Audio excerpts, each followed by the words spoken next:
পানি ছিটকাইয়া তারপরে আমরা এখানে দাঁড়িয়ে ভিডিও করছি।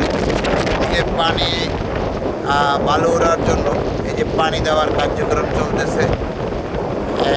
2-3 জন লোক এখানে এই কাজে সবসময় নিয়োজিত থাকে। 10 মিনিট পর পরই আবার শুকিয়ে যায়, এভাবে পানি